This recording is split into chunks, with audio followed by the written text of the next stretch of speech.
నామమునకు మహిమ కలుగునుగాక. చేరువచ్చిన మీ అందరికీ మన ప్రభువును రక్షకుడైన యేసుక్రీస్తు శ్రేష్టమైన నామంలో ప్రత్యేకమైన వందనాలు తెలియజేస్తున్నాను. మనందరం కూడా ఈ విధంగా సజీవులుగా ఉండి ఆ దేవాతి దేవుని నామమును స్తుతించడానికి, ఆరాధించడానికి దేవాతి దేవుడు మన జీవితాల్లో కలిగించిన ఆయన కృపను బట్టి మనందరము చేతులెత్తి దేవునికి స్తోత్రం చేద్దాం. హల్లెలూయా, హల్లెలూయా. కొద్ది నిమిషాలు దేవుని యొక్క వాక్యాన్ని దేవుని వాక్యపు వెలుగులో పరిశుద్ధాత్మ దేవుని సహాయంతో నేర్చుకోవడానికి ప్రయత్నించేద్దాం. మనము గత వారం అపోస్తలుడైన పౌలు ఎఫెసీయులకు రాసినటువంటి పత్రికను మనం ప్రారంభించడం జరిగింది. మొదటి 3 వచనాలు కూడా వాక్యంలో నుండి మనం ధ్యానం చేయగలిగాం. దేవుడు తన అనాది కాల సంకల్పంలో దేవుడు మనలను ఏర్పాటు చేసుకున్నాడని, ఆయన ఉన్నతమైనటువంటి నామమునకు మహిమ కలగడానికి, ఆయన కృపా మహిమకు కీర్తి కలగాలని దేవుడు మనలను తన కృప ద్వారా షరతులు లేనటువంటి ప్రేమతో మనలను దేవుడు ఎన్నుకున్నాడు అన్న సత్యాన్ని మనం నేర్చుకున్నాం. మనలో ఏ యోగ్యత లేదు, మనలో ఏ అర్హత కూడా లేనే లేదు. కానీ దేవుడు తన కృప ద్వారా మాత్రమే మనము ఆయనకు కుమారులుగా ఉండాలని, అలాగే ఆయన ఎదుట పరిశుద్ధులమును నిర్దోషులై ఉండాలని జగత్తు పునాది వేయబడక మునిపే దేవుడు మనలను ఎన్నుకున్నాడు, దేవుడు మనలను ఏర్పాటు చేసుకున్నాడని వాక్యంలో నుండి మనం గత వారం నేర్చుకోవటం జరిగింది. ఈ రోజున అపోస్తలుడైనటువంటి పౌలు ఎఫెసీయులకు రాసిన పత్రిక మొదటి అధ్యాయము 4 నుండి 7 వచనాల వరకు ఉన్న వాక్య భాగాన్ని ఈరోజు మనం ధ్యానం చేయడానికి ప్రయత్నించేద్దాం. 4 నుండి 7 వచనాలు. ఎట్లనగా తన ప్రియుని యందు తాను ఉచితముగా మనకు అనుగ్రహించిన తన కృపా మహిమకు కీర్తి కలిగినట్లు తన చిత్త ప్రకారమైన దయా సంకల్పము చొప్పున యేసుక్రీస్తు ద్వారా తనకు కుమారులునుగా స్వీకరించుటకై మనలను ముందుగా తన కోసం నిర్ణయించుకొని, మనము తన ఎదుట పరిశుద్ధులమును నిర్దోషులై ఉండవలెనని జగత్తు పునాది వేయబడక మునిపే ప్రేమ చేత ఆయన క్రీస్తులో మనలను ఏర్పరచుకొనెను. దేవుని కృపా మహదైశ్వర్యమును బట్టి ఆ ప్రియుని యందు ఆయన రక్తము వలన మనకు విమోచనము, అనగా మన అపరాధములకు క్షమాపణ మనకు కలిగి ఉన్నది. ప్రార్థన చేద్దాం. ప్రేమ కలిగిన మా ప్రియ పరలోకపు తండ్రి, కృపా కనికరములు కలిగిన మా గొప్ప దేవ, శ్రేష్టమైన ఘనమైన మహోన్నతమైన నామము కలిగిన గొప్ప దేవుడవు, నిన్న నేడు నిరంతరం కూడా ఒకే రీతిగా ఉండి మారని ప్రేమను, మార్పు చెందనేటువంటి మీ అమూల్యమైనటువంటి కనికరాన్ని మాపైన చూపించి మీ కృపచేత అనుదినము మీ దయలో కాపాడుతున్నందుకే ప్రభువా మిమ్మను స్తుతిస్తూ ఉన్నాం, మీ నామమును ఘనపరుస్తున్నాము తండ్రి. ఈ సమయంలో కొద్ది నిమిషాలు మీ వాక్యం నేర్చుకోవడానికి మీ పాద సన్నిధికి మేము వస్తూ ఉండగా ప్రభువా మీ వాక్యము ద్వారా మాతో మాట్లాడండి. మీ వాక్యము ద్వారా మీరు మమ్మలను బలపరచండి. మా ఆత్మీయ జీవితములను సరిదిద్దుకోవడానికి మీ వాక్యము ద్వారా మమ్మలను హెచ్చరించి మా జీవితాన్ని మీ వాక్యమైనటువంటి అద్దములో సరిచూచుకుని సరిదిద్దుకుని, ఎక్కడైతే మీ చిత్తాన్ని మేము సంపూర్ణంగా చేయలేకపోతున్నామో, ఎక్కడైతే మీ వాక్యానికి సంపూర్ణంగా మేము విధేయత చూపించలేకపోతున్నామో మమ్మల్ని మేము సరిచూచుకుని ప్రభా మీ వాక్యానికి మీ చిత్తానికి సంపూర్ణంగా తల వంచి నాయన మీ ఆత్మానుసారంగా నడుచుకోవడానికి వాక్యం వింటున్న మాకందరికీ మీ కృపను అనుగ్రహించండి నాయన. ఎఫెసీ పత్రికను మేము ధ్యానిస్తూ ఉన్నాం ప్రభా. ఈ పత్రిక ద్వారా మీరు ఏవైతే అమూల్యమైన మాటలు పాఠాలు మాకు నేర్పించాలని మీరు ప్రణాళిక కలిగి ఉన్నారో మీ చిత్తం చొప్పున మీరు మాకు నేర్పించండి. మీ వాక్యం ద్వారా మాకు అనేకమైన సత్యాలు బోధించి తండ్రి నాయన మీరు మాకు సహాయం చేసి కనికరించుమని యేసయ్య నామంలో ప్రార్థించి వేడుచున్నాను మా పరమ తండ్రి, ఆమేన్. దేవుని వాక్యము మనలను బలపరిచేది, దేవుని వాక్యం మనలను ఆదరించేది, దేవుని వాక్యము మనలను సమృద్ధి జీవంలోనికి నడిపించగలిగినది దేవుని వాక్యము. అయితే ఎఫెసీ పత్రికను మనము ధ్యానం చేస్తూ ఉన్నప్పుడు పౌలు గారు ఆయన ఏమని మాట్లాడుతున్నాడని అంటే, త్రియేక దేవుడు మనలను ఆయన అనాది కాల సంకల్పంలో ఎన్నుకున్నాడని, ఆయన మనను నిర్ణయించుకున్నాడని మనము గత వారం మనం నేర్చుకోవడం జరిగింది. ఈ సమస్త సృష్టిని కూడా దేవుడు సృష్టించకముందే, అంటే ఈ భూమిని ఆకాశాన్ని అందలి సమస్తాన్ని దేవుడు చేయకముందే దేవుడు మనలను కోరుకున్నాడు. మనలను రక్షించాలని, కొంతమందిని తనకు కావాలని దేవుడు కోరుకున్నాడు, మనలను ప్రత్యేకించుకున్నాడని మనం నేర్చుకోవటం జరిగింది. యూదులకు వాళ్ళు అనుకునేవారంట, యూదులు ధర్మశాస్త్రం మాది, మోషే ద్వారా మాకు ధర్మశాస్త్రం ఇవ్వబడింది, వాగ్దానాలు, నిబంధనలు ఇవన్నీ మావే, కాబట్టి పరలోకం కూడా మాదే అన్నట్టుగా యూదులు ఆలోచిస్తూ ఉండేవారు. ఆ బోధకులు కూడా, అంటే రబ్బీలు కూడా వాళ్ళకి ఏమని బోధించేవారని అంటే, అబ్రహాము సంతానం కాబట్టి మనకు నిత్య జీవము కూడా అది మనదే అని చెప్పని వాళ్ళు బోధ చేసేవారు. మనం పరలోకానికి వెళ్ళిన తర్వాత అబ్రహాం అంట ఆ నరకం యొక్క గేటు దగ్గర ఉంటాడంట.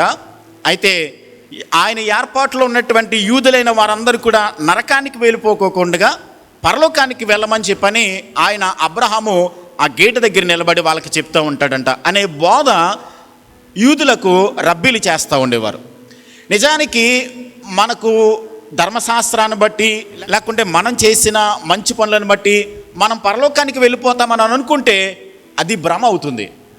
మనం చేసిన మంచి పనులను బట్టి మనం పరలోకాన్ని సంపాదించుకుంటాం అనుకున్నట్లయితే ప్రపంచంలో ఎంతమంది మంచి పనులు చేయట్లేదు? అందరూ కూడా మంచి పనులు చేస్తూ ఉన్నారు. దేవుని ఎరగని వాళ్ళు కూడా చాలామంది దాన ధర్మాలు చేస్తూ ఉన్నారు.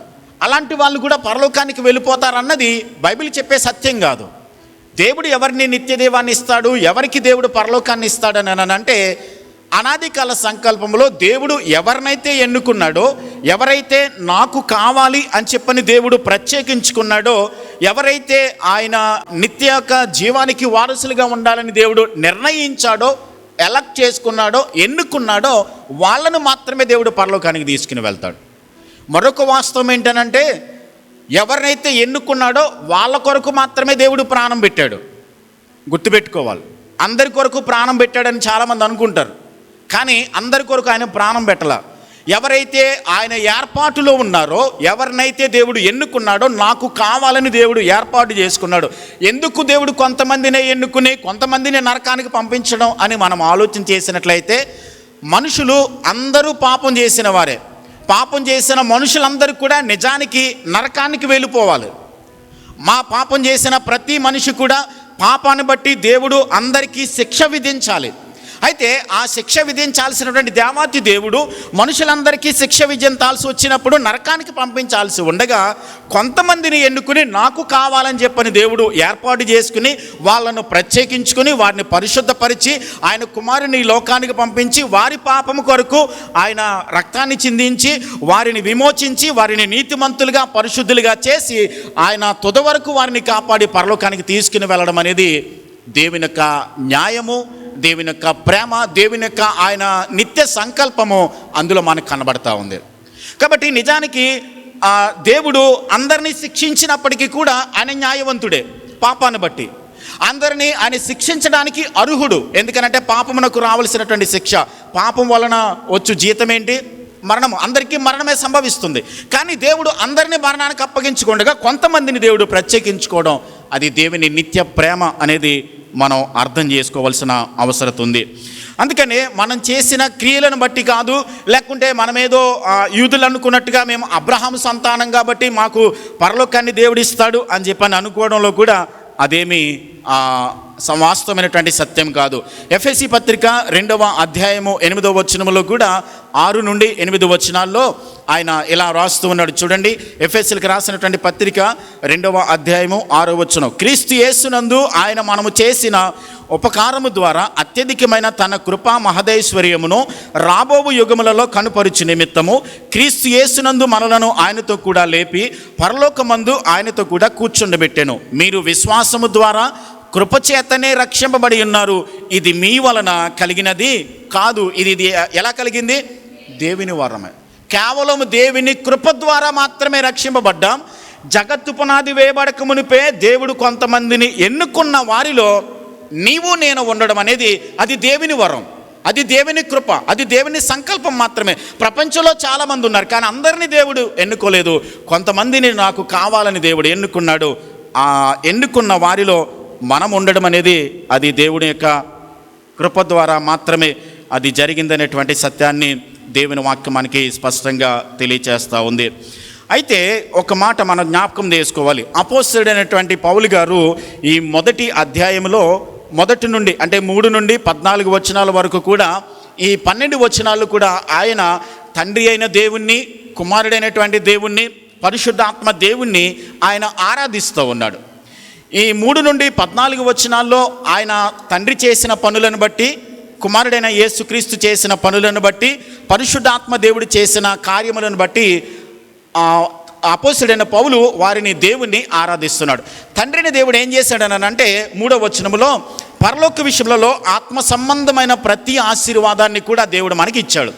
ఆత్మ సంబంధమైన ప్రతి ఆశీర్వాదాన్ని తండ్రి అయిన దేవుడు మనకి ఇవ్వడానికి ముందుగా దేవుడు మనలను ఎన్నుకున్నాడు, ఆయన మనలను ప్రత్యేకించుకున్నాడు. కాబట్టి ఆయన ఇచ్చిన ప్రతి ఆశీర్వాదాన్ని బట్టి తండ్రి అయిన దేవునికి అపోస్తలుడైన పౌలు ఆయనను ఆరాధిస్తూ ఉన్నాడు. అయితే ఆ 7వ వచనం నుండి 12వ వచనం వరకు కూడా ప్రభు అయిన యేసుక్రీస్తును కూడా ఆయన ఆరాధిస్తున్నాడు. ఎందుకనంటే ఆయన మన కొరకు విమోచన కార్యాన్ని చేశాడు. పాపం చేసి నశించిపోతున్న మనకు తన విమోచన క్రయధనముగా తన ప్రాణాన్ని అర్పించి మనకు పాపమునకు క్షమాపణ కలుగచేసి విమోచన కార్యాన్ని చేసినందుకు, అలాగే ఆయన మనలను క్షమించినందుకు, మనలను తండ్రి యొద్దకు తేవడానికి దేవుడు మనకి జ్ఞానాన్ని అనుగ్రహించినందుకు అపోస్తలుడైన పౌలు దేవుణ్ణి ఆరాధన చేస్తున్నాడు. తండ్రి అయిన దేవుడు ఆశీర్వాదాన్ని ఇచ్చాడు, మనల్ని ఎన్నుకున్నాడు, మనల్ని ప్రత్యేకించుకున్నాడు. కాబట్టి తండ్రి అయిన దేవుణ్ణి ఆరాధిస్తున్నాడు. కుమారుడైనటువంటి యేసుక్రీస్తును అపోస్తలుడైన పౌలు ఆరాధించడం ఉన్నటువంటి మరొక వాస్తవం ఏంటనంటే, యేసుక్రీస్తు ప్రభు మనలను విమోచించాడు, యేసు ప్రభు మనలను క్షమించాడు, యేసు ప్రభు తండ్రి అయిన దేవుణ్ణి తెలుసుకోవడానికి మనకి జ్ఞానాన్ని అనుగ్రహించాడు. మూడవదిగా 13-14 వచనాల్లో ఆయన ఏమని చెప్తున్నాడు అంటే, పరిశుద్ధాత్మ దేవుణ్ణి ఆయన ఆరాధన చేస్తున్నాడు. ఎందుకు ఆరాధిస్తున్నాడనంటే ఆయన మనకు సెక్యూరిటీగా ఉన్నాడు.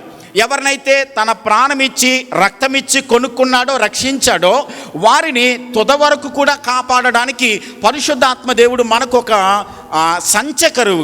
సంచకరువుగా ఉండి మనలను పడిపోకోకుండా, జారిపోకోకుండా, లోకంలోకి వెళ్ళిపోకోకుండా పరిశుద్ధాత్మ దేవుడు అనుదినము కూడా మనలను సెక్యూరిటీగా ఉండి మనల్ని కాపాడుతూ, అంత మాత్రమే కాదు, మనకు దేవుడు ఏం చేస్తాడనంటే తన ఆత్మ ద్వారా మనల్ని ఏం చేశాడు, ముద్రించాడు. వీరు నా బిడ్డలు, నేను నా రక్తము చేత విమోచించినటువంటి బిడ్డలు అని చెప్పి దేవుడు మనల్ని ముద్రించాడు, మనలను కాపాడుతున్నాడు. కాబట్టి పరిశుద్ధాత్మ దేవుని బట్టి అపోస్తలుడైన పౌలు ప్రభువును ఆరాధిస్తున్నాడు. అయితే ప్రభు మనలను ఎందుకు ఎన్నుకున్నాడు, మనలను ఎన్నుకోవడాన్ని బట్టి ఆయన ఏమి చేయాలనుకుంటున్నాడు, మనల్ని ఎందుకు ఎన్నుకున్నాడు అన్నది కొన్ని మాటలు మనము నేర్చుకోవడానికి ప్రయత్నించేద్దాం. మనకు ఎన్నుకున్న తర్వాత దేవుడు కొన్ని బాధ్యతలను అప్పగించాడు. రక్షింపబడిన తర్వాత మనం రక్షింపబడ్డాం కాబట్టి ఆదివారం దేవుని సన్నిధికి వచ్చి కొద్దిసేపు దేవుని స్తుతించి వెళ్ళిపోవడం మాత్రమే కాదు, మన ఊపిరి ఆగిపోయేంత వరకు కూడా రక్షింపబడినటువంటి ప్రతి వ్యక్తికి కూడా దేవుడు కొన్ని బాధ్యతలను అప్పగించాడు. ఏమనంటే మనకు అప్పగించిన బాధ్యతలు ఏంటంటే 4వ వచనంలో మనం చదువుకున్నాము, ఆయన ఎందుకు మనల్ని ఎన్నుకున్నాడనంటే తన కృపా మహిమకు కీర్తి కలగాలని. 2వది ఆయన మనలను తన కుమారులుగా స్వీకరించాలని. 3వది ఆయన ఎదుట మనము పరిశుద్ధులమును నిర్దోషులుగా ఉండాలని. మరలా చెప్తున్నాను, మొట్టమొదటిగా దేవుడు మనల్ని ఎందుకు ఎన్నుకున్నాడని అంటే ఆయన కృపామహిమకు కీర్తి కలగాలని. 2వది ఆయన కుమారులుగా మనలను స్వీకరించాలని. 3వది ఆయన ఎదుట మనము పరిశుద్ధులమును నిర్దోషులుగా ఉండాలని దేవుడు మనలను ఎన్నుకున్నాడు. ఈ రోజున ఈ దేవుని సన్నిధికి వచ్చాను, ప్రభుని ఆరాధిస్తున్నాను, ప్రభుని మనం మహిమపరుస్తున్నామని అంటే ఇదేదో అనాలోచనగా వచ్చి ఇక్కడ కూర్చోలేదండి. దేవుడు ఎప్పుడో అనాది కాల సంకల్పంలో మనను కావాలని, తన కుమారులుగా ఉండాలని దేవుడు నిర్ణయించాడు. కాబట్టి మనము ప్రభుని ఆరాధించగలుగుతున్నాం, దేవుని సేవించగలుగుతున్నాం, దేవుని నామమును మనము మహిమపరచగలుగుతున్నాం. అంత మాత్రమే కాదు, దేవుడు తన కుమారులుగా ఉండాలన్నది నిజానికి దేవుడు మనలను ఏం చేశాడని అంటే మనలను దత్తపుత్రులుగా దేవుడు అంగీకరించాడు. మనల్ని ఏం చేశాడు, ఆయన దత్తత చేసుకున్నాడు, మనలను అడాప్ట్ చేసుకున్నాడు. దేవుడు మనలను దత్తపుత్రులుగా ఉండాలని, ఆయనకు ఇష్టలైన బిడ్డలుగా ఉండాలని దేవుడు మనలను ఎన్నుకున్నాడు. ఈ దత్తపుత్రులుగా ఎన్నుకున్నప్పుడు రెండు బాధ్యతలు మనకు వస్తాయి. చూడండి, దత్తపుత్రులుగా ఎవరినైనా ఒకవేళ పిల్లలు లేనటువంటి వారు దత్తత చేసుకున్నారనుకోండి, పేపర్ డాక్యుమెంట్స్ అన్నీ కూడా రెడీ చేసుకుని ఏ బిడ్డనైనా సరే దత్తత తీసుకుంటే ఆ బిడ్డకు ఆ ఇంటి పేరు వస్తుంది. రెండవది, ఆ ఇంటిలో ఉన్నటువంటి యజమానికి ఏదైతే ఆస్తి ఉందో ఆ ఆస్తి అంతా కూడా ఆ దత్తత చేసుకున్నటువంటి బిడ్డకు సమాన వారసత్వం ఉంటుంది. అంతే కదండి, దత్తత చేసుకున్నప్పుడు. ఇప్పుడు దేవుడు మనలను దత్తత చేసుకున్నాడు, మనలను దత్తపుత్రులుగా దేవుడు అంగీకరించాడు, స్వీకరించాడు. కాబట్టి ఆ తండ్రి అయినటువంటి దేవుని పేరు మనకు పెట్టబడింది. మనం ఎవరము? ఆ తండ్రి అయిన దేవుని బిడ్డలము, మొట్టమొదటిది. రెండవది, ఆయనకున్నటువంటి ఆస్తిపాస్తులన్నిటిలోనూ కూడా మనకు యేసుక్రీస్తును బట్టి మనకు సమాన వారసత్వం దేవుడు మనకు అనుగ్రహించాడు. ఇప్పుడు తండ్రివన్నీ కూడా ఎవరికి సంబంధించినవి?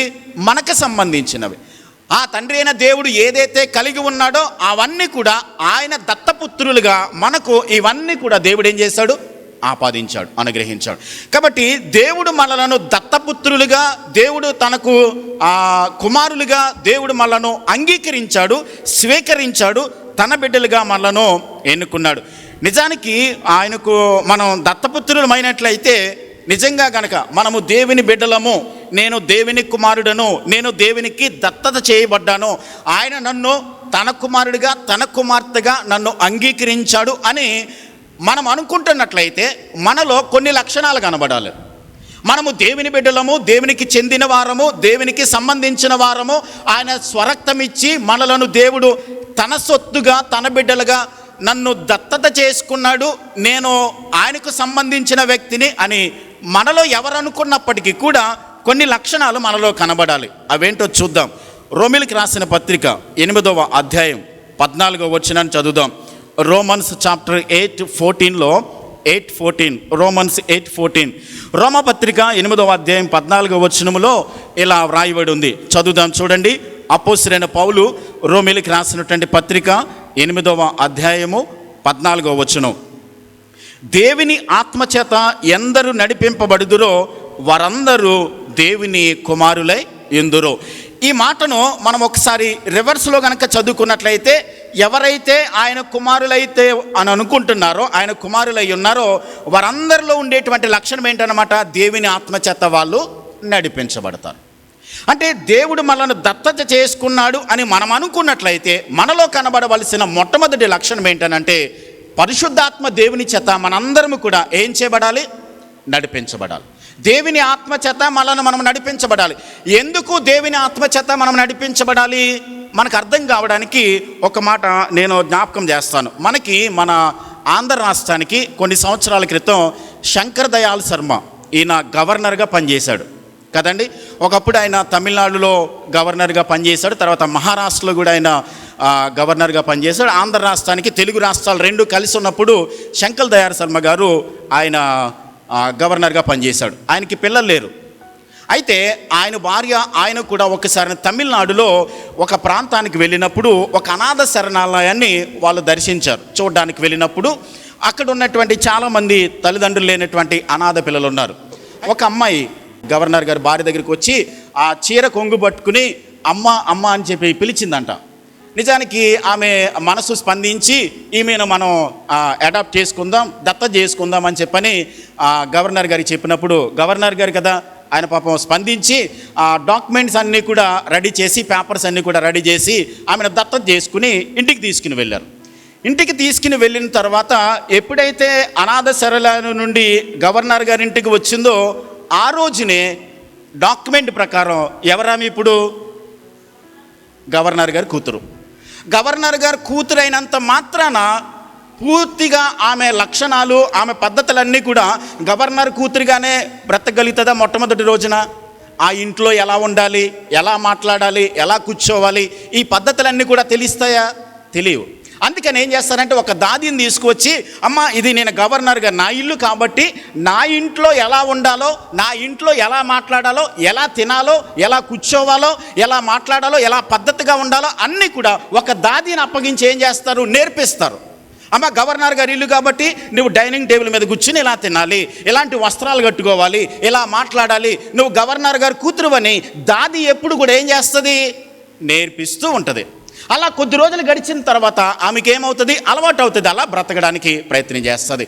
ఇప్పుడు పరలోకముందున్న దేవుడు మనలను దత్తత చేసుకున్నాడు, మనలను దేవుడు తన కుమారులుగా అంగీకరించాడు. కాబట్టి ఇప్పుడు పరిశుద్ధాత్మ దేవుణ్ణి మనకు సహకారిగా ఇచ్చాడు.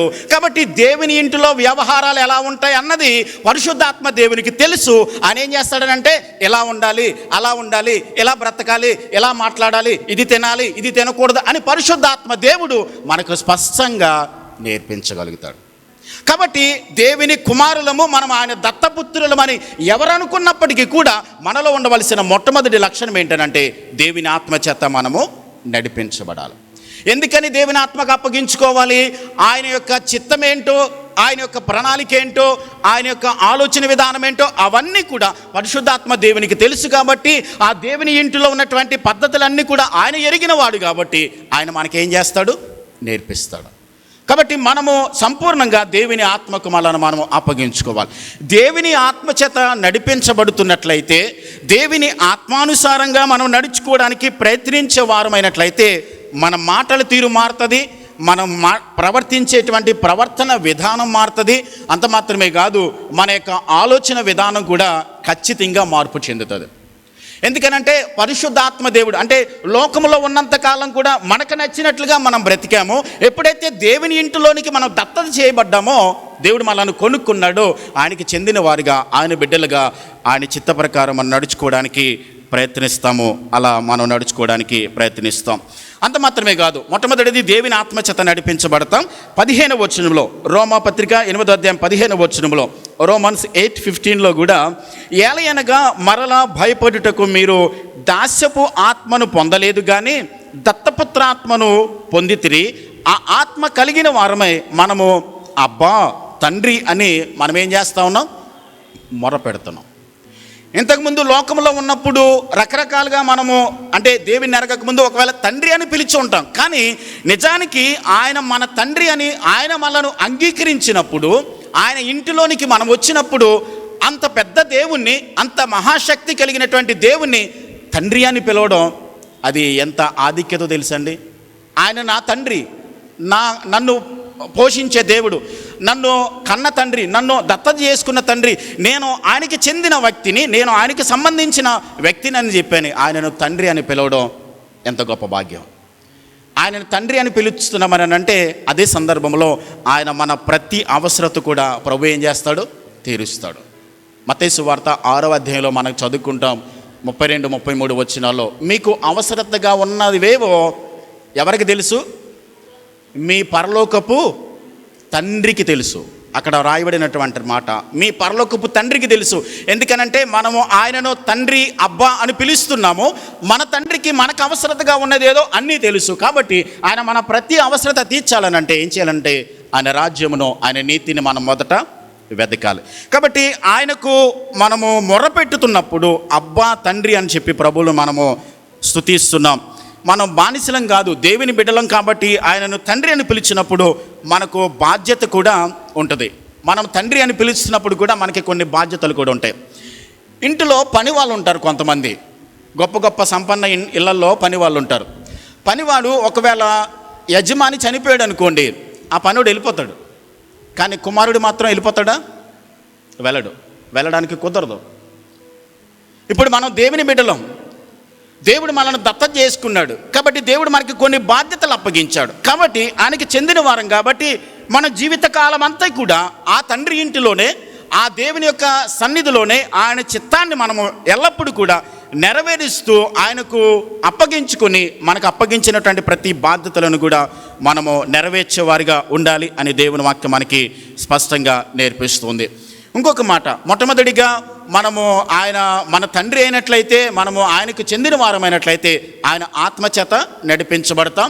రెండవది అబ్బా తండ్రి అని ఆయనను పిలుస్తాం, ఆయన ఇచ్చినటువంటి బాధ్యతల ప్రకారం నడుచుకుంటాం. మూడవది ఏంటనంటే 17వ వచనంలో, 8వ అధ్యాయం 17వ వచనం 8:17 రోమన్స్ 8:17లో కూడా ఒక మాట రాయబడి ఉంది చూడండి. మనము పిల్లలమైతే అంటే దేవునికి మనం దత్తపుత్రులమైనట్లయితే వారసులము, అనగా దేవుని వారసులము, క్రీస్తుతో కూడా మహిమ పొందుటకు ఆయనతో శ్రమపడిన ఎడల క్రీస్తుతోడి వారసులం. ఈ మాటలు జాగ్రత్తగా ఒకసారి అర్థం చేసుకుందాం. ఇక్కడ చాలా విషయాలు ఉన్నాయి, ఒకసారి మాట్లాడుకుందాం. దేవుడు మనల్ని దత్తత చేసుకున్నాడు, ఆయన వారసులం. మనం నిజంగా ఆయన వారసులమైనట్లయితే మనలను ఆయన కోసం ప్రభు సంపాదించడానికి యేసు ప్రభు ఎలాగైతే మన కొరకు శ్రమపడ్డాడో మనం కూడా ఆయన శ్రమపడినట్లుగానే మనం కూడా ఏం చేయాలి? శ్రమపడాలి. అంటే శ్రమలను అనుభవించు వారమైనట్లయితే మనలను దేవుడు కొన్ని సందర్భాల్లో మనలను శిక్షించినప్పుడు, క్రమశిక్షణ చేస్తున్నప్పుడు, దేవుడు మనలను ఒక డిసిప్లిన్ చేస్తూ ఉన్నప్పుడు మనము ఏ విధంగా నడుచుకోవాలన్నది దేవుడు మనలను కొన్ని పరిస్థితులలో సమస్యలను, ఇబ్బందులను అనుమతించినప్పుడు ఆ సమస్యలను బట్టి మనము తండ్రి అయిన దేవుణ్ణి దూషించకుండగా, ఆయన మీద మనం తిరుగుబాటు చేయకోకుండా, నా జీవితంలో దేవుడు ఏది చేసినా మన మంచి కోసమే ప్రభు చేస్తాడన్నటువంటి ఉద్దేశంతో దేవునికి మనము అప్పగించుకోగలుగుతాం. ఇప్పుడు దేవుడు నా తండ్రి అని చెప్పని మనము ఆయనను కొలుస్తూ ఉన్నప్పుడు, ఆయనను స్తుతిస్తూ ఉన్నప్పుడు, సమస్యలు వచ్చినా ఇబ్బందులు వచ్చినప్పటికీ కూడా మనము దేవునిగానే ఆరాధించగలుగుతాం, దేవునిగానే మనము స్తుతించగలుగుతాం. ఒక మాట చదువుదాం. హెబ్రీయులకు రాసినటువంటి పత్రిక, ఒక్కసారి పరిశుద్ధ గ్రంథంలో నుండి హెబ్రీయులకు రాసినటువంటి పత్రిక 12వ అధ్యాయం, హెబ్రూస్ 12:7. హెబ్రీయులకు రాసినటువంటి పత్రిక హెబ్రూస్ 12:7, 12వ అధ్యాయం 7వ వచనం. శిక్షాఫలము పొందుటకై మీరు సహించుచున్నారు, దేవుడు కుమారులనుగా మిమ్మల్ని చూచుచున్నాడు. తండ్రి శిక్షించని కుమారుడెవడు? కుమారులైన వాళ్ళందరూ కూడా శిక్షలో పాలు పొందుచున్నారు. మీరు పొందని దుర్బీజులే కానీ కుమారులు కారు. మరియు శరీర సంబంధులైన తండ్రులు మనకు శిక్షకులై ఉండిరి, వారి యందు భయభక్తులు కలిగి ఉంటిమి. అట్లయితే ఆత్మకు తండ్రి అయిన వానికి మరి ఎక్కువగా లోబడి బ్రతకవలెను కదా. ఒక మాట ఇక్కడ జ్ఞాపకం చేసుకుందాం. నిజంగా మనకు ఆ తండ్రి అయిన దేవుడు మనకు తండ్రి అని, మనము ఆయనకి చెందిన వారమని, ఆయన బిడ్డలమని మనం అనుకున్నట్లయితే కొన్ని సందర్భాల్లో తండ్రి అయిన దేవుడు మనల్ని ఏం చేస్తాడంటే శిక్షిస్తాడు. అంటే శ్రమలను అనుమతిస్తాడు. అలాగని తన బిడ్డలను నాశనం చేయాలని, పాడు చేయాలని కాదు. మనలో ఆయనకి ఇష్టం కాని కార్యాలు ఎక్కడైనా కనబడినట్లయితే వాటిని మనలో నుండి తీసివేయడానికి దేవుడు ఏం చేస్తాడంటే క్రమశిక్షణ పెడతాడు, డిసిప్లిన్ చేస్తాడు. ఇప్పుడు మీ పిల్లలు ఉన్నారండి, మీరు ఒక మాట చెప్పారు, అది చేయమని చెప్పారు, లేకుంటే పలాంది తెమ్మని చెప్పారు, మీ మాట వినలా, ఏం చేస్తారు? మీరు కర్ర తీసుకుని, బెత్తం తీసుకుని 4 తగిలిస్తారు. అలాగని వినలేదని చెప్పని కోపంతో కొట్టారా? కాదు, ప్రేమతోనే మీ బిడ్డని ఏం చేస్తారు? మీరు దండిస్తారు, శిక్షిస్తారు. దాని వెనక, శిక్ష వెనక, అంటే డిసిప్లిన్ చేయడం వెనక ప్రేమ ఉంటుంది ప్రతి తల్లిదండ్రులకు కూడా. అలాగే దేవుడు మనలను శిక్షిస్తున్నాడు, మనలను గద్దిస్తున్నాడు, మనలను డిసిప్లిన్ చేస్తున్నాడు. దాని వెనక ఆ తండ్రి యొక్క ప్రేమ మన మీద ఉంది. అందుకని ఆయన మళ్ళీ ఏం చేస్తున్నాడు? డిసిప్లిన్ చేస్తున్నాడు. మనం కావాలని కొన్ని సందర్భాల్లో తప్పు చేసినప్పుడు, పాపం చేసినప్పుడు దేవుడు మనల్ని శిక్షిస్తాడు. ఒక మాట నేను గుర్తుపెట్టుకోవాలి, తండ్రి శిక్షించని కుమారుడు ఎవడు అని ఇక్కడ ప్రశ్న వేస్తున్నాడు. దాని అర్థం ఏంటనంటే, మనం పాపంలో బ్రతుకుతున్నప్పటికీ కూడా, తప్పు చేస్తున్నప్పటికీ కూడా, దేవునికి వ్యతిరేకంగా బ్రతుకుతున్నప్పటికీ కూడా దేవుడు మనలను శిక్షించట్లేదు అని అంటే ఒకడు గుర్తుపెట్టుకోవాలి, మనం ఆయన బిడ్డలం కాదు. నిజంగా ఆయన బిడ్డలైతే ఏం చేస్తాడు? తండ్రి గద్దిస్తాడు, శిక్షిస్తాడు, డిసిప్లిన్ చేస్తాడు. మనం పాపంలో బ్రతుకుతున్నప్పటికీ కూడా దేవుని నుండి శిక్ష రావట్లేదు అని అంటే, గద్దింపు రావట్లేదు అని అంటే ఒకటి గుర్తుపెట్టుకోవాలి, మనం ఆయన బిడ్డలం కాదు. మనం ఆయన బిడ్డలమని మనం భ్రమపడుతున్నాం అంతే, కానీ ఆయన బిడ్డలం కాదు. నిజంగా ఆయన బిడ్డలమైనట్లయితే మనం తప్పు చేస్తే వెంటనే ఆయన గద్దిస్తాడు, వెంటనే శిక్షిస్తాడు. కావాలని దేవుడు మనల్ని ఏం చేస్తాడంటే డిసిప్లిన్ చేస్తాడు. అది కన్న తండ్రి యొక్క ప్రేమ. కాబట్టి ఒకటి గుర్తుపెట్టుకోవాలి, మనము దేవుని కుమారులమైనట్లయితే, పిల్లలమైనట్లయితే క్రీస్తు సారూప్యతలోనికి మలచబడడానికి, క్రీస్తు ఎలాగైతే శ్రమ పడ్డాడో ఆయనతో పాటుగా మనము కూడా శ్రమపడిన వారమైనట్లయితే క్రీస్తుతోటి మనం ఏమవుతాం? వారసులం అవుతాం. ఆయనతో మనము వారసులం అవుతాం.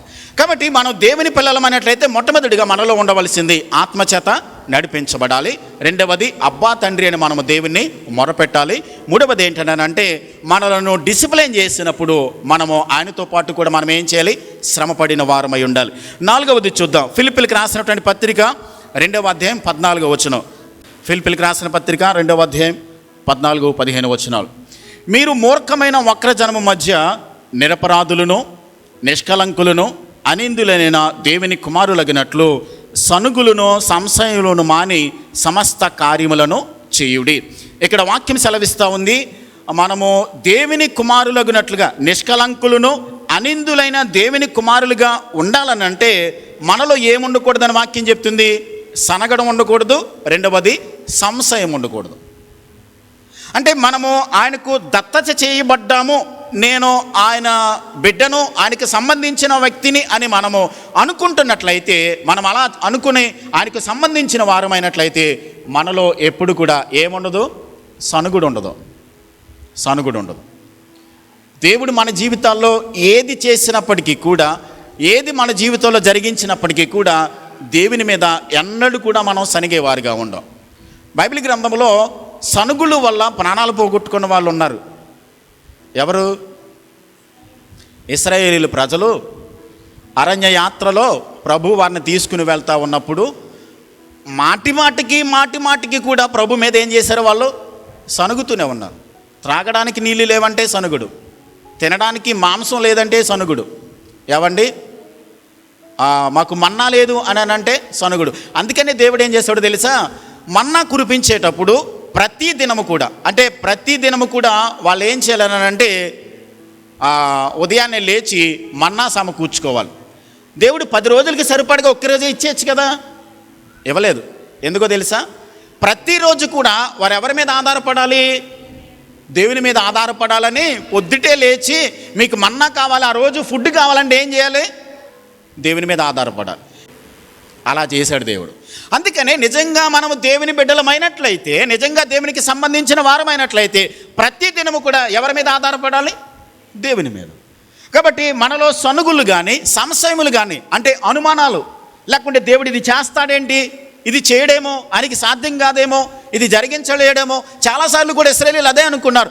దేవుడు ఎంతమంది లక్షల మందికి దేవుడు మాంసాన్ని ఇవ్వగలడా, ఎంతమందికి నీళ్ళు ఇవ్వగలడా, ఎంతమందికి ఆహారం పెట్టగలడా అని చెప్పని దేవుని మీద వాళ్ళు సనిగారు, అనుమానించారు.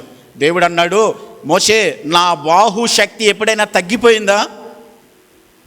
ఎప్పుడు కూడా ఆయన శక్తి, ఆయన బాహు యొక్క శక్తి ఎన్నడూ తగ్గిపోలేదు. ఆయన బాహుబలం ఎన్నడూ తగ్గిపోయేది కాదు. ఆయన శక్తి ఎప్పుడు కూడా శాశ్వతంగా ఉండేది. ఆకాశమునకు ఆయన ఆజ్ఞాపించగానే ఆకాశం నుండి దేవుడు ఏం చేశాడు? మన్నాను కురిపించాడు. ఏవండి, పూరేలను రప్పించాడు. అరణ్యంలో వాళ్ళకి నీళ్లు కావాలంటే బండ నుండి నీళ్లు రప్పించాడు. ఆ ఎర్ర సముద్రంను పాయలుగా చీల్చి ఆరిన నేలను నడిపించి వాళ్ళు ఏది కావాలంటే అన్నిటిని కూడా ప్రభు వాళ్ళకి అనుగ్రహించాడు. ఏమండి, ఆ అరణ్యంలో ఉన్నప్పుడు ఆ చలికి మనకి ఎముకలు వంకర్లు వచ్చేస్తాయి. అలాంటి సందర్భంలో కూడా పగలు మేఘస్తంభముగా, రాత్రి అగ్నిస్తంభముగా, రాత్రి హీటర్గా ఉండి పగలు మేఘస్తంభముగా, అంటే వారికి ఏసీ వలె దేవుడు వారిని కాపాడుతూ భద్రపరుస్తూ దేవుడు వారిని సహాయం చేస్తూ వచ్చాడు. కాబట్టి మనం నేర్చుకోవాల్సిన ప్రాముఖ్యమైన 4వ సత్యం ఏంటంటే, మొట్టమొదటిది మనము దేవుని ఆత్మచేత నడిపించబడాలి. రెండవది అబ్బా తండ్రి అని ప్రభుని మనము ప్రార్థన చేయాలి. మూడవది ఏంటంటే ఆయనతో శ్రమపడిన వారిగా మనం కూడా ఏం చేయాలి? శ్రమలను అనుభవించాలి ఇష్టపూర్వకంగా. 4వది సంశయములను సనుగులను ఏం చేయాలి? మాని విడిచిపెట్టాలి. ఇంకొక మాట, 2వ అధ్యాయము 14వ వచనంలోనే మనము మరొక మాట చదువుకుందాం. మొదటి కొరింథీయులకు రాసిన 2వ పత్రిక 6వ అధ్యాయం 18వ వచనం. కొరింథీయులకు రాసిన 2వ పత్రిక 2 Corinthians 6:18. 2 Corinthians 6:18. కొరింథీయులకు రాసిన 2వ పత్రిక 6వ అధ్యాయం 18వ వచనం. మనము జీవము గల దేవుని ఆలయమై ఉన్నాము, అందుకు దేవుడిలాగు సెలవిచ్చుచున్నాడు, నేను వారిలో నివసించి సంచరింతును, నేను వారి దేవుడినై యుందును, వారు నా ప్రజలై యుందురు. కావున మీరు వారి మధ్య నుండి బయలువెడలే ప్రత్యేకముగా ఉండుడి, అపవిత్రమైన దానిని ముట్టకుడని ప్రభువు చెప్పుచున్నాడు. మరియు నేను మిమ్మల్ని చేర్చుకుందును, మీకు తండ్రినై యుందును, మీరు నాకు కుమారులను కుమార్తెలనై యుందురని సర్వశక్తి గల ప్రభువు చెప్పుచున్నాడు. మనం 14వ వచనం నుండి గనక మనం చదివినట్లయితే, మీరు లోకములో నుండి వేరు చేయబడి ప్రత్యేకించబడ్డారు. కాబట్టి విశ్వాసి అవిశ్వాసితో కానీ, విశ్వాసి అవిశ్వాసితో కానీ, దుర్నీతితో నీతికి కానీ ఏమాత్రము కూడా సంబంధము ఉండదు. మనము విశ్వాసులమైన తర్వాత, అంటే దేవునిని అంగీకరించిన తర్వాత దేవుని ఇంటికి చెందిన వారమని మనము అనుకున్న వారమైనట్లయితే, ఆయనకు సంబంధించిన వారమైనట్లయితే, మన సంబంధాలు అంటే లోకంలో ఎవరితో సంబంధం ఉండొద్దని కాదు, కానీ ఆత్మ సంబంధమైనటువంటి సహవాసాన్ని ఎవరితో కొనసాగించాలి? విశ్వాసులైనటువంటి వారితో. ఇక్కడ ప్రాముఖ్యంగా వివాహ విషయంలో, లేకుంటే మనకు చేయాల్సినటువంటి పనుల విషయంలో విశ్వాసిని ఏం చేయాలి? పెళ్లి చేసుకోవాలి. అంతే కదండి. విశ్వాసికి అవిశ్వాసికి జోడు కుదురుతుందా? కుదరదు. ప్రభు అదే చెప్పాడు. నువ్వు విశ్వాసమైనట్లయితే, దేవుని సంబంధించిన బిడ్డవైనట్లయితే నీ విశ్వాసినే పెళ్లి చేసుకోవాలి. విశ్వాసికి అవిశ్వాసికి పొత్తు కుదరదు. నీతికి దుర్నీతికి సంబంధం ఏమాత్రం కూడా కుదరదు. కాబట్టి మీరు దేవుని బిడ్డలు కాబట్టి మీరు ఎలా ఉండాలనంటే ప్రత్యేకంగా ఉండాలి. మీరు సెపరేట్గా ఉండాలి. వాళ్ళ పద్ధతులకు మీ పద్ధతులకు, వాళ్ళ ఆచారాలకు మీ ఆచారాలకు తేడా కనబడాలి. మనము దేవుని నమ్మినప్పటికీ కూడా, మనం ప్రభుని వెంబడిస్తున్నప్పటికీ కూడా వాళ్ళ పద్ధతులు వాళ్ళ ఆచారాలు, మన పద్ధతులు మన ఆచారాలకు తేడా కనిపించకపోతే మనం దేవుని బిడ్డలం అయ్యామని ఎలా రుజువు అవుతుంది? మనం దేవుని బిడ్డలు ఎలాగవుతామండి? ఏమండి, లోకానికి మనకి తేడా కనిపించాలి కదా. మన విశ్వాసము, మనకి ఏదైనా కష్టం వచ్చినప్పుడు వాళ్ళు ఎవరైతే సహాయం చేయగలుగుతారని చెప్పి వాళ్ళు వెతుక్కుంటారు. కానీ మనకెవరున్నారు?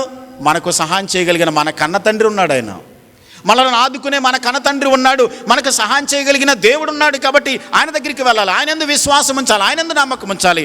మన ప్రవర్తన, మన మాటల తీరు, మన జీవిత విధానం అన్నిటిలోనూ కూడా ఎలా ఉండాలి? ప్రత్యేకంగా కనబడాలి. ఇది ఎవరిలో కనబడుతుంది? దేవుని కుటుంబము, దేవునికి సంబంధించిన వారము, దేవుని బిడ్డలమని మనం అనుకుంటున్నట్లయితే మనలో ఇవి కనబడవలసిన అవసరత ఎంతైనా ఉంది. కాబట్టి దేవుడు మనలను ఎన్నుకున్నాడు, దేవుడు మనలను ప్రత్యేకించుకున్నాడు, దేవుడు మనలను నీతిమంతులుగా చేశాడు, పరిశుద్ధపరిచాడు. కాబట్టి దేవుడు మనలను దత్తత చేసుకున్నాడు. కాబట్టి మనం ఆయన బిడ్డలమైనట్లయితే మొట్టమొదటిగా దేవుని ఆత్మచేత మనము నడిపించబడాలి. రెండవది, అబ్బా తండ్రి ఆయన నామమును మనము ప్రార్థించాలి. మూడవది, ఆయన శ్రమలలో మనం కూడా ఏమవ్వాలి?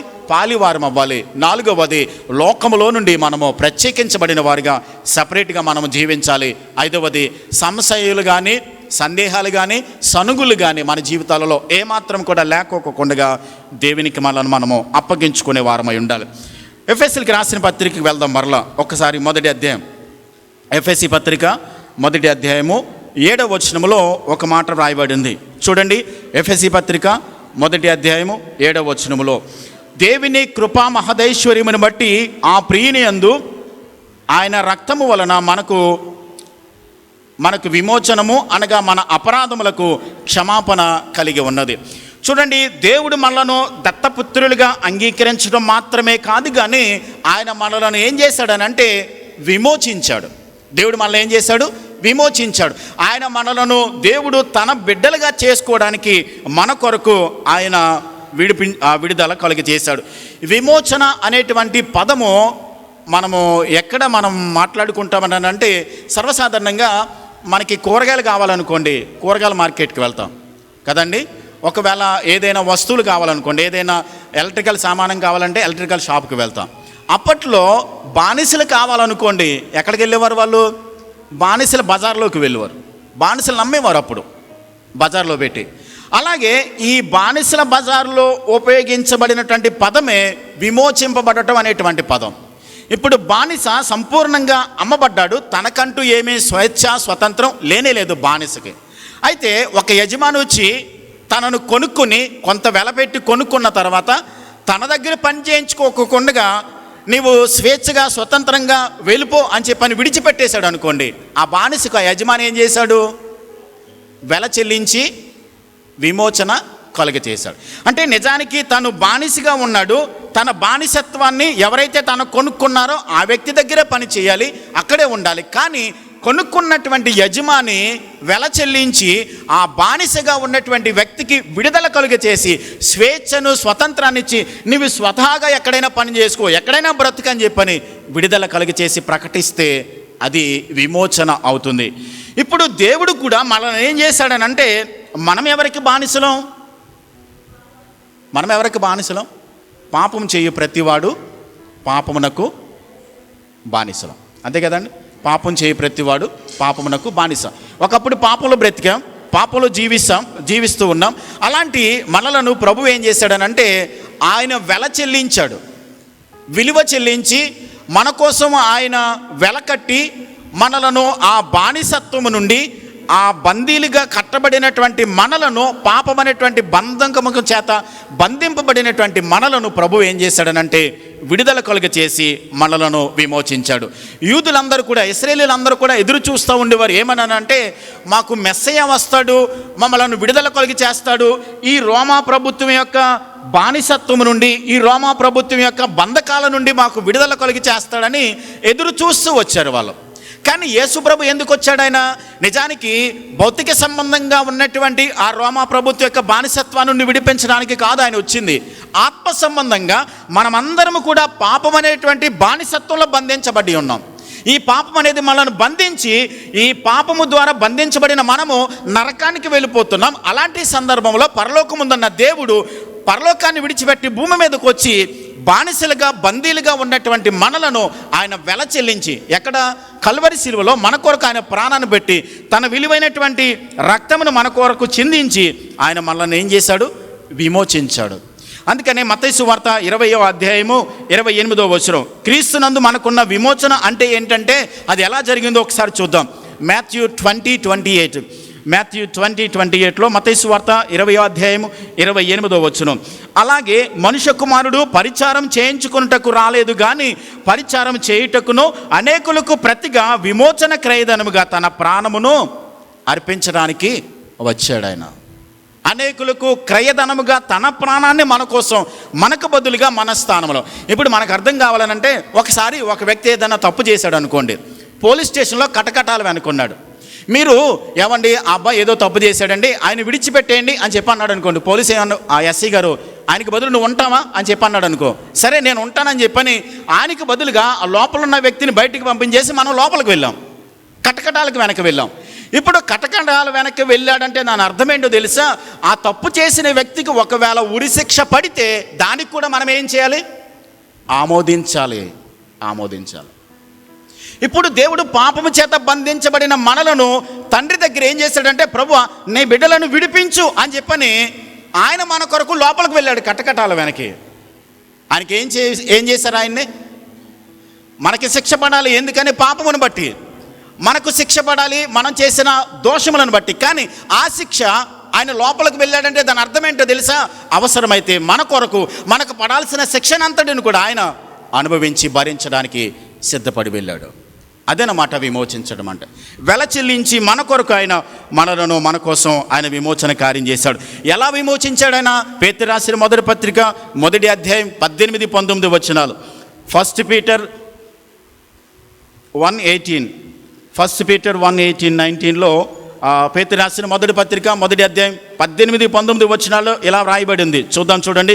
పితృపారంపర్యమైన మీ వ్యర్థ ప్రవర్తనను విడిచిపెట్టినట్లుగా వెండి బంగారముల వంటి క్షయ వస్తువుల చేత మీరు విమోచింపబడలేదు, కానీ అమూల్యమైన రక్తము చేత, అనగా నిర్దోషమును నిష్కలంకమునగు గొర్రెపిల్ల వంటి క్రీస్తు రక్తము చేత ఏం చేశారు? మీరు విమోచింపబడితే.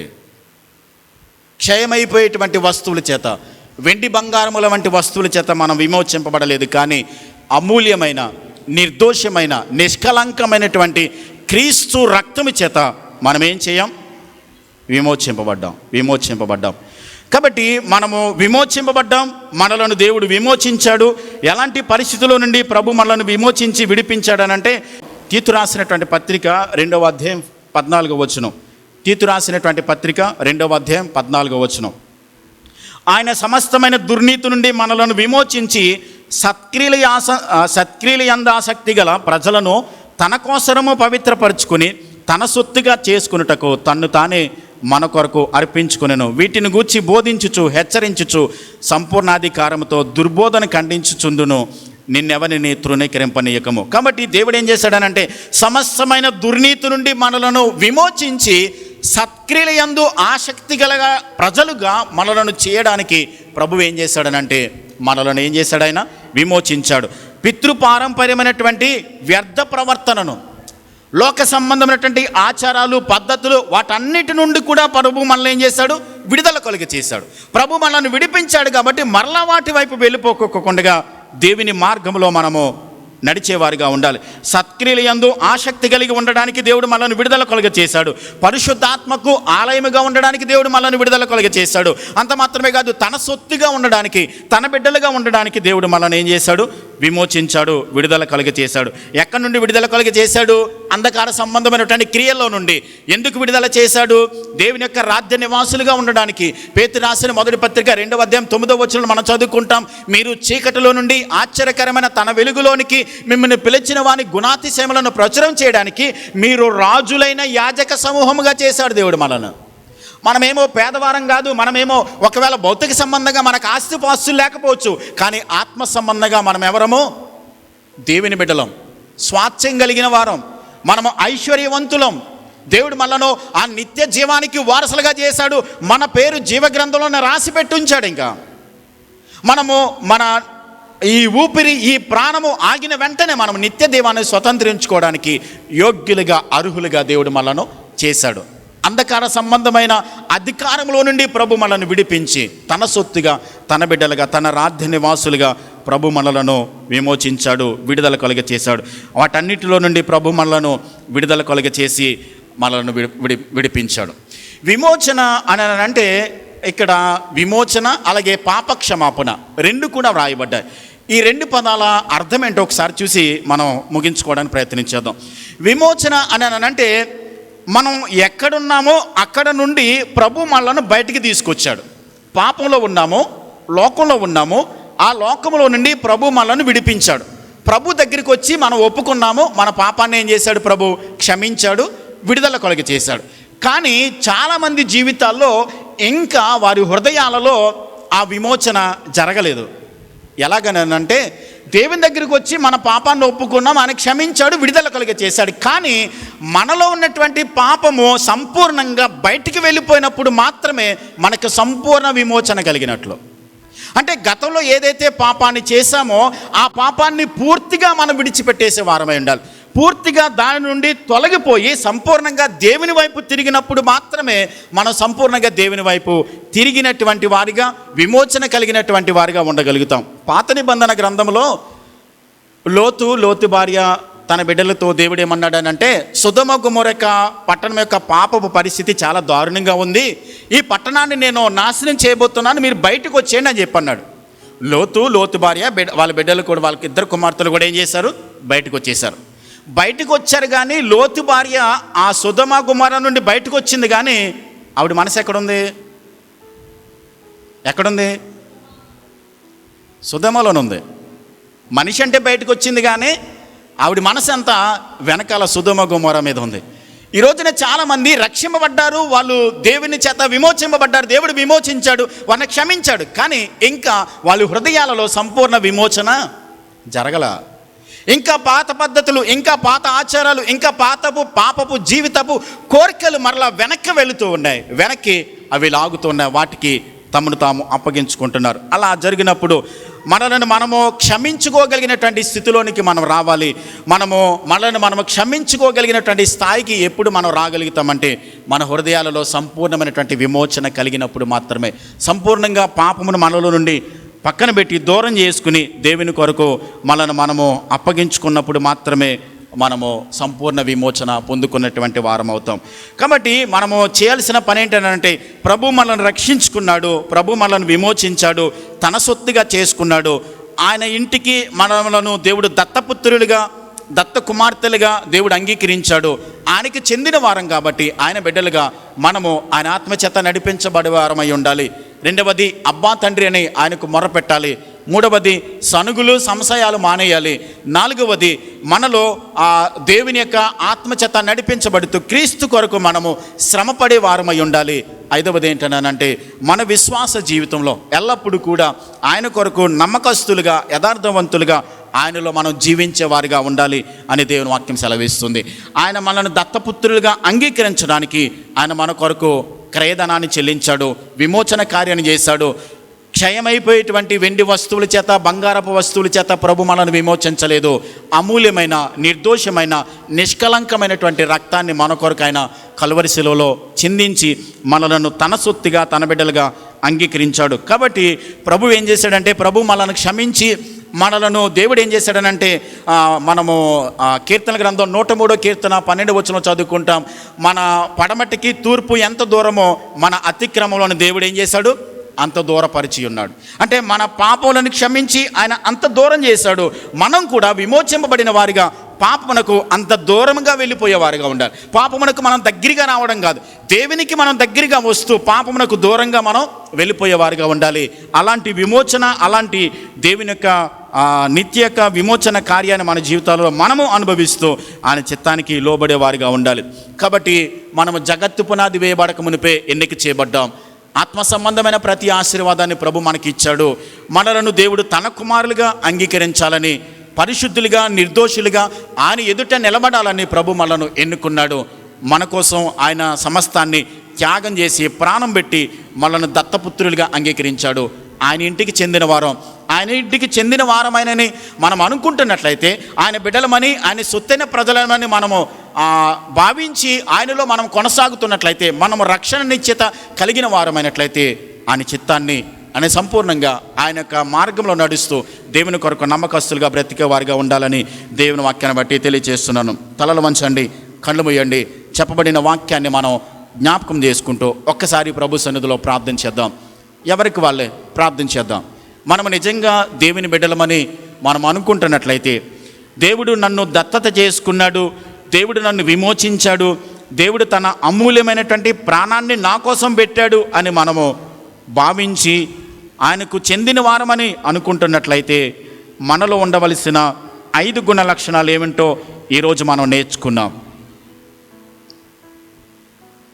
ఆత్మచేత నడిపించబడేవారిగా, అబ్బా తండ్రి అని మొర్రపెట్టేవారుగా, ఆయన కొరకు శ్రమ పడేవారుగా, అంత మాత్రమే కాదు సనుగులు సంశయాలు మాని ఆయన కొరకు నమ్మకస్తులుగా జీవించేవారుగా తీర్మానం చేసుకుందాం. ప్రభు బలను సమీపించడానికి ముందుగా ఒకవేళ ఎక్కడైనా మన జీవితాలలో దేవునికి ఆయాసకరమైనటువంటి పనులు ఏవైనా మనం చేశామేమో, ఏదో ఆచారంగా అలవాటుగా ప్రభు బలలో చేవేయడం కాదు, పాపము నుండి మనలను విడిపించడానికి ఆయన ప్రాణాన్నే మన కోసం ఆయన బలిదానంగా సమర్పించాడు. ఆయన అమూల్యమైన నిష్కలంకమైన పవిత్రమైన రక్తము ద్వారా మనం విమోచింపబడ్డాం. ప్రభు బల దగ్గరికి వచ్చినప్పుడు ఏదైనా బలహీనతలు ఉన్నాయేమో, ఏదైనా దేవునికి ఇష్టం కాని కార్యాలు మనలో ఉన్నాయేమో, ప్రభు దగ్గర క్షమించమని అడిగి, ప్రభు దగ్గర క్షమాపణ కోరుకొని విడిచిపెట్టి పాపమునకు దూరంగా వెళ్ళిపోయి దేవునికి మరింత దగ్గరగా వచ్చి ప్రభు బల్లలో యోగ్యమైన రీతిలో పాలు పొందడానికి సిద్ధపడదాం. ప్రార్థన చేద్దాం. ప్రేమ కలిగిన మా ప్రియ పరలోకపు తండ్రి, కృపా కనిక్రమలు కలిగిన గొప్ప దేవ, పాపముల చేత అపరాధముల చేత చచ్చిన వారిగా ఉన్న మమ్ములను, పాపమునకు బానిసలమైపోయి బందీలుగా ఉండి మేము బయటికి రాలేని స్థితిలో పడి ఉన్నటువంటి మమ్ములను ప్రభువా మీరు ప్రేమించి అనాది కాల సంకల్పంలోనే మేము మీకు కావాలని మమ్మలను ఎన్నుకొని ప్రత్యేకించుకొని మీ కుమారుడైన యేసయ్య రక్తము ద్వారా మమ్మలను విమోచించి పాప క్షమాపణ కలుగచేసి మీ సొత్తుగా దత్తపుత్రులుగా మమ్మలను అంగీకరించావు ప్రభువా. ఇది మీ అపారమైన ప్రేమకు గుర్తుగా, మీ ప్రేమకు సంకేతముగా తండ్రి నాయన ఈ పనిని మా కొరకు మీరు జరిగించినందుకే మీకు వందనాలు, స్తోత్రాలు. మమ్మలను ఎన్నుకోవడానికి, మీరు మమ్మలను ఏర్పాటు చేసుకోవడానికి మాలో ఏ మాత్రం మంచితనం లేదు ప్రభువా, అయినా మమ్మలను ప్రేమించావు. మాలో ఏ గొప్పతనం లేదు తండ్రి, అయినా మమ్మల్ని ఇష్టపడ్డావు.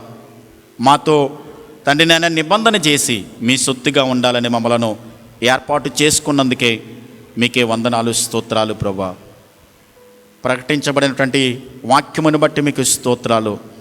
మీ ఆత్మచేత మేము నడిపించబడేవారుగా, మీ ఆత్మానుసారంగా మేము జీవించేవారముగా సనుగుళ్ళు సంశయాలు మానేసి ప్రభువా నాయన మీతో పాటు శ్రమ పడడానికి మేము ఇష్టము కలిగి నాయన సిద్ధపాటు కలిగి అలాంటి మనసును మేము కలిగి ఉండడానికి మీ కృపనివ్వండి.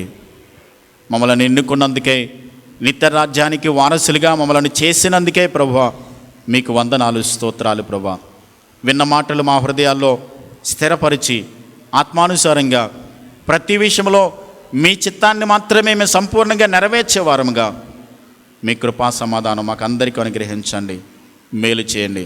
వాళ్ళను సమీపిస్తుండగా ప్రభువా యోగ్యమైన రీతిలో పాలు పొందడానికి మీ కృపను అనుగ్రహించి సహాయం చేసి మీరు మాత్రమే మహిమ పొందమని యేసయ్య నామములో ప్రార్థించి వేడుచున్నాను మా పరమ తండ్రి. ఆమేన్.